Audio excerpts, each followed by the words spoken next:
الله وبركاته.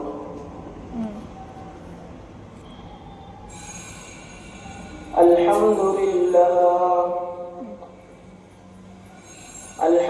لله نحمده ونستعينه ونستغفره ونؤمن به ونتوكل عليه ونعوذ بالله من شرور أنفسنا ومن سيئات أعمالنا. من يهده الله فلا مضل له ومن يضلله فلا هادي له.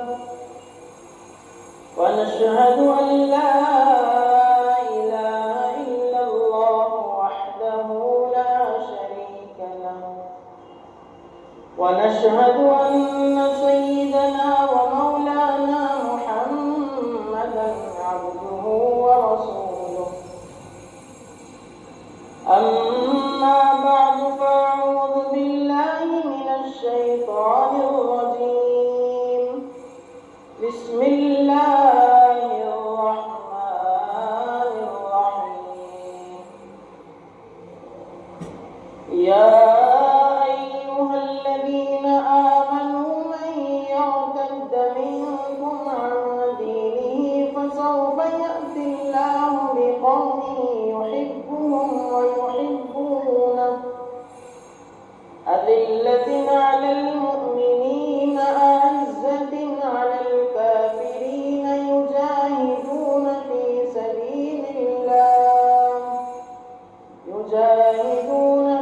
سبيل الله ولا يخافون لومة لائم. ذلك فضل الله يؤتيه من يشاء والله ذو الفضل العظيم. صدق الله العظيم. اللهم صل على سيدنا شفيعنا حبيبنا نبينا مولانا محمد وبارك وسلم. میرے محترم عزیز دوستو اور میرے ایمانی نہایت ہی غیرت مند بھائیوں، بزرگوں اور عزیز ساتھیوں، میں نے ابھی آپ حضرات کی خدمت میں قرآن شریف کی ایک آیت پڑھی ہے. اس کے ذیل میں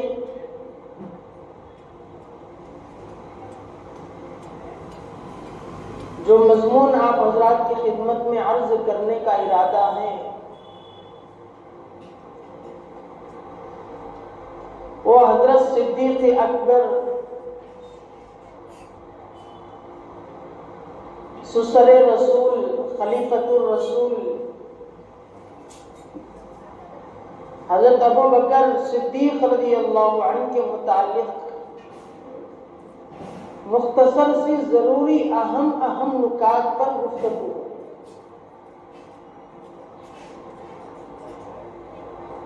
کیونکہ یہ جو مہینہ عربی کے اعتبار سے چل رہا ہے جمادی الثانی، اسی مہینے کے 22 تاریخ کو حضرت صدیق اکبر رضی اللہ عنہ کی وفات کی تاریخ اور مہینے کی مناسبت سے ضروری ہے کہ حضرت ابو بکر صدیق رضی اللہ عنہ کے متعلق کچھ ضروری باتیں ہم کہہ لیں اور سن لیں اور آپس میں مذاکرہ کر لیں، تاکہ ہمارے اندر بھی حضرت ابو بکر صدیق رضی اللہ عنہ کا ایمانی جذبہ ہو، ایمانی ولولہ ہو، ایمانی فکر ہو. جس جان نثاری اور جان فشانی کا مظاہرہ انہوں نے حضور سید کائنات صلی اللہ علیہ وسلم کی خدمت کے لیے اور آپ کو راضی کرنے کے لیے کیا ہے، اس میں سے تھوڑا سا مختصر سا حصہ ہی صحیح ہمیں ملے. چنانچہ حضرت ابو بکر صدیق رضی اللہ عنہ کے متعلق خود رسول اکرم صلی اللہ علیہ وسلم کا ارشاد ہے، فرماتے ہیں کہ میں نے جس پر بھی اسلام کو پیش کیا، ابتدائی زمانے میں تو سبوں نے کچھ نہ کچھ ہلا بہانہ کیا۔ اولے مرحلے میں کسی نے بھی اسلام کو قبول نہیں کیا سوائے حضرت ابو بکر صدیق رضی اللہ عنہ کے۔ جب میں نے اسلام کو حضرت ابو بکر صدیق رضی اللہ عنہ کے سامنے پیش کیا، رکھا، تو انہوں نے بغیر کسی چو و چرا کے، بنا کسی تردد کے، بغیر کسی تذبذب کے انہوں نے فوراً اسلام قبول کر لیا۔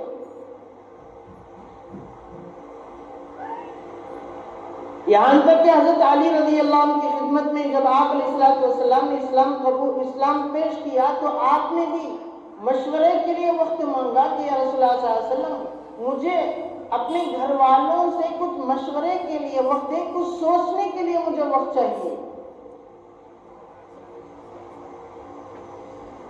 کئی بڑے بڑے صحابہ اکرام نے، یہاں تک کہ جب آپ علیہ السلام نے حضرت عمر بن خطاب رضی اللہ عنہ کے سامنے اسلام پیش کیا تو انہوں نے یہ نہیں کہ قبول نہ کیا بلکہ مارنے مرنے تک کی انہوں نے بات کہی تھی۔ لیکن یہ تنے تنہا حضرت ابو بکر صدیق رضی اللہ عنہ کی ذات ہے جنہوں نے آپ علیہ السلام سے آگے کوئی سوال نہ کیا، کسی طرح کے تردد کا مظاہرہ نہ فرمایا، کسی طرح کے تذبذب کا آپ شکار نہ ہوئے، فوراً آپ نے اسلام قبول کر دیا۔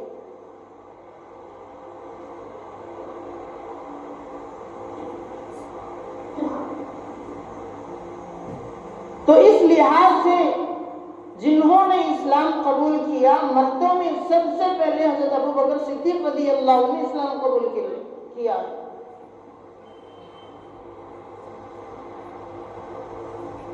اس کے بعد آپ علیہ السلام کے ساتھ مل کر بڑے بڑے صحابہ کرام، چنانچہ حضرت عثمان غنی رضی اللہ عنہ، حضرت عثمان ابن مظعون رضی اللہ عنہ، حضرت طلحہ، حضرت زید رضی اللہ عنہ اور حضرت سعد ابن ابی وقاص رضی اللہ عنہ، یہ بڑے بڑے صحابہ کرام کو آپ علیہ السلام کے ساتھ جا کر جس نے دعوت اسلام پیش کیا، اس کے بعد ان بڑے صحابہ کرام نے اسلام کو قبول کر لیا، تو حضرت ابو بکر صدیق رضی اللہ عنہ نے جا کر ان کے سامنے اسلام کو پیش کیا، تو بعد میں جا کر ان بڑے صحابہ کرام نے اسلام کو قبول کیا۔ تو حضرت عثمان غنی، حضرت عثمان ابن مظعون، حضرت زید، حضرت طلحہ، حضرت سعد ابن ابی وقاص، یہ جو بڑے کبار صحابہ کرام جو آپ علیہ السلام کے ساتھ بے شمار غزوات میں شریک ہوئے ہیں، دشمنان اسلام کے ساتھ مقابلے کے لیے آپ علیہ السلام کے ساتھ بڑی مضبوطی اور بڑے مستحکم انداز سے ٹھہرے ہیں، جب ہی اسلام میں داخل ہوئے، اسلام کو قبول کیا ہے، تو اس کے ذمہ دار حضرت ابو بکر صدیق رضی اللہ عنہ۔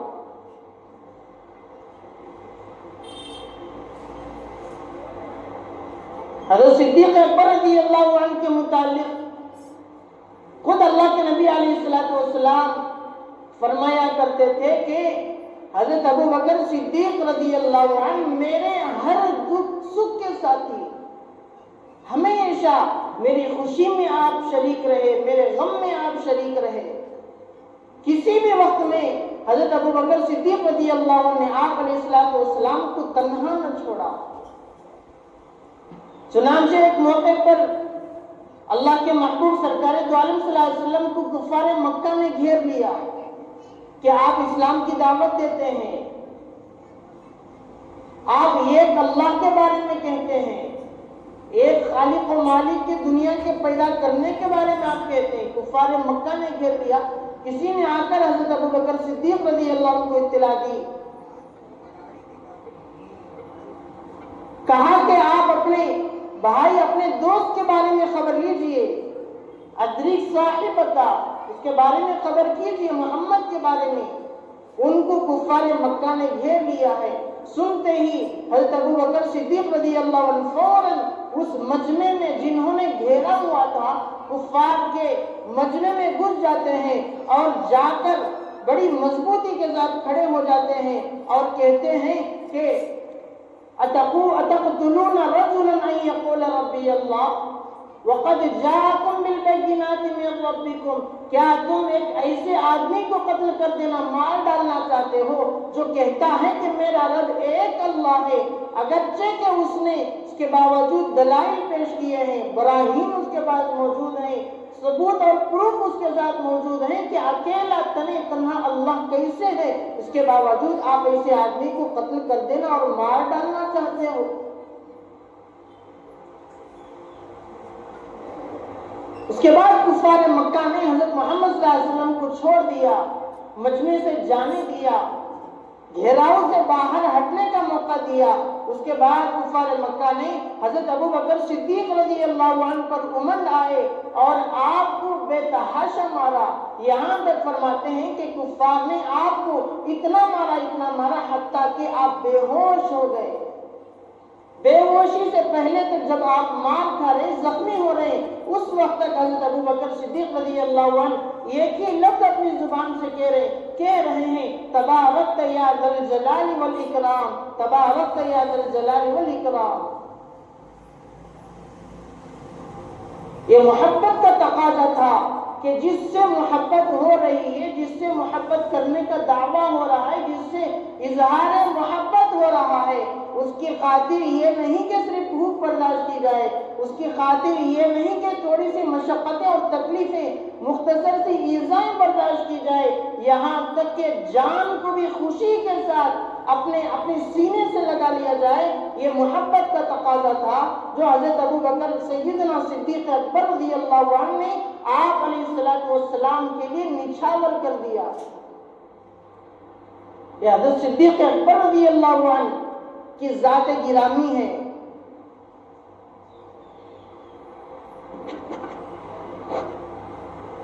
تو آپ نے تکلیفیں بھی آپ علیہ السلام کی خاطر برداشت کی۔ تکلیف کے وقت میں، آسانی میں، سہولتوں میں تو بہت سارے دوست احباب ساتھ رہتے ہیں، لیکن سوال اور مسئلہ یہ ہے، غیرت کی بات یہ ہے کہ اچھے دوست کے ساتھ، خوشحال دوست کے ساتھ تو ہر ایک کا ساتھ رہتا ہے، لیکن جب دوست مشکل میں پھنس جاتا ہے، ایذاؤں میں پھنس جاتا ہے، مشقتیں اور مشکلات جب اس کے سامنے آ جاتی ہیں، تو ایسے وقت میں کون سا دوست ایسا ہے جو اس کا تعاون کرے، اس کے ساتھ رہے؟ تو حضرت صدیق اکبر رضی اللہ عنہ نے ہر آن ہر موقع پر سرکار دو عالم صلی اللہ علیہ وسلم کا ساتھ نہیں چھوڑا۔ چڑھتے سورج کی پوجا تو ہر کوئی کرنا چاہتا ہے، لیکن ایسے وقت میں سورج سے امید ہو جائے کہ جب وہ ڈوب رہا ہو، اس امید کے ساتھ اس سورج سے وابستہ رہے کہ جب یہ سورج ڈوب ہی رہا ہے آج، تو کل نکلنے کی بھی اس کی باری آئے گی۔ صحابہ اکرام رضوان اللہ تعالی علیہ اجمعین نے یہ کام کیا۔ صحابہ اکرام کی یہ خصوصیت تھی۔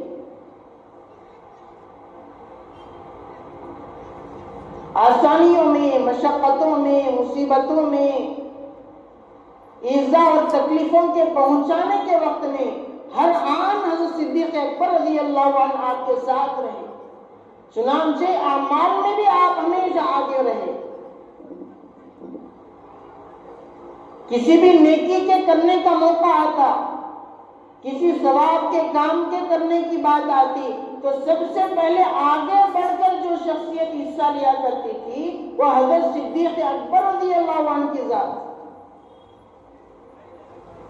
ایک موقع پر آپ علیہ السلام نے پوچھا کہ آج روزہ کس نے رکھا؟ سب سے پہلے جس نے ہاتھ اٹھایا وہ حضرت ابو بکر صدیق، کہا کہ یا رسول اللہ میں آج روزے سے ہوں۔ غریبوں اور ہمسایوں کا خیال کس نے کیا؟ کہا میں نے کیا۔ محتاجوں اور ضرورت مندوں کا لحاظ، ان کو کھانا کس نے کھلایا؟ کہا میں نے۔ مکے میں ایک مسافر آیا ہے، مسافروں کا ایک قافلہ آیا ہے، ان مسافروں کو رہنے کا انتظام کس نے کیا؟ کیا؟ سب سے پہلے حضرت ابو بکر صدیق رضی اللہ عنہ نے ہاتھ اٹھایا کہ یا رسول اللہ میں نے ان کی رہائش کا انتظام کر دیا۔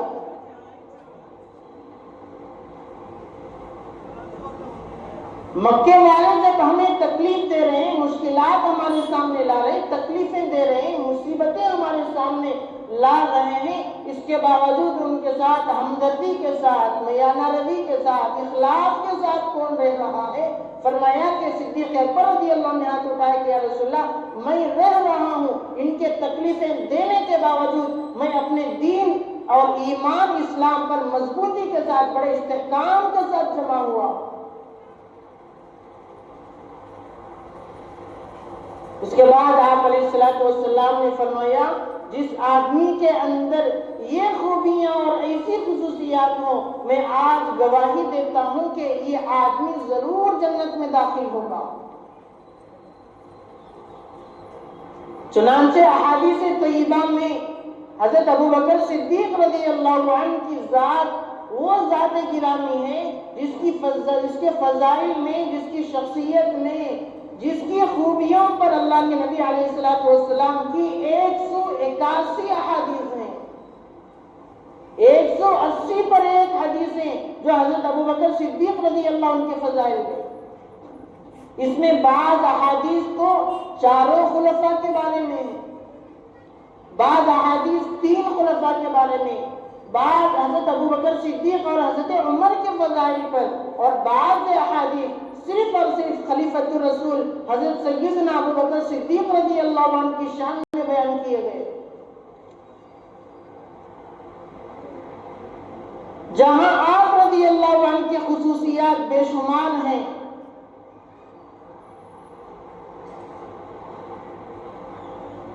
جو کام اللہ تبارک و تعالیٰ نے حضرت ابو بکر صدیق رضی اللہ عنہ سے لیا ہے، ان میں سے بعض اور مختصر سے کام یہ ہے کہ آپ رضی اللہ عنہ سے اللہ تبارک و تعالیٰ نے قرآن شریف کو اکٹھا جمع کرنے کا کام لیا۔ اللہ کے نبی علیہ السلام کے زمانے میں جب وحی نازل ہوتی، کوئی آیت نازل ہوتی، کوئی سورت نازل ہوتی، تو صحابہ اکرام اسے لکھ لیا کرتے اپنے طور سے۔ کسی کے پاس تختی ہوا کرتی، کسی کے پاس کوئی اور شکل، کوئی کپڑے پر لکھ لیتا، کوئی پتھر پر لکھ لیتا، کوئی کسی تختی پر لکھ لیتا، کوئی کسی پتے پر لکھ لیتا۔ اللہ کے نبی علیہ السلام کے دور ہی میں، آپ کے دور ہی میں یہ ضرورت پیش آنا محسوس ہو گئی کہ قرآن شریف کو یکجا کرنے کا کام ہونا چاہیے۔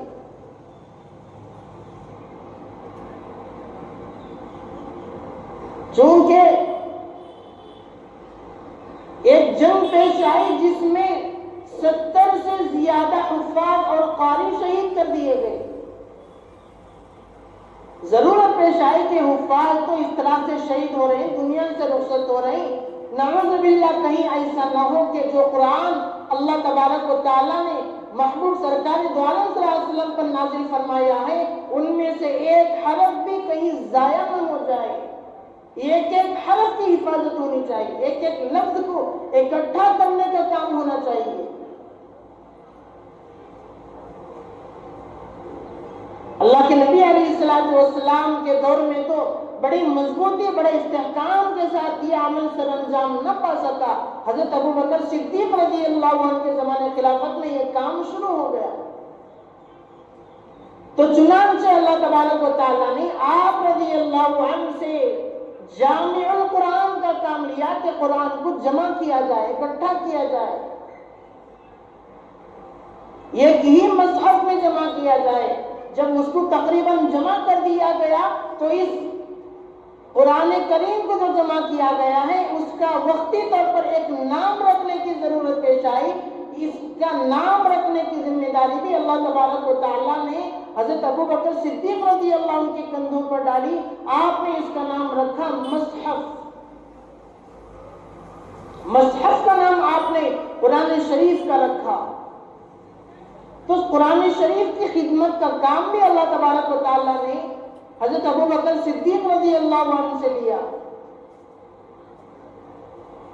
آپ علیہ السلام کے بعد خلافت کا کام سب سے خلیفہ آپ منتخب ہوتے ہیں، آپ کو متعین کیا جاتا ہے،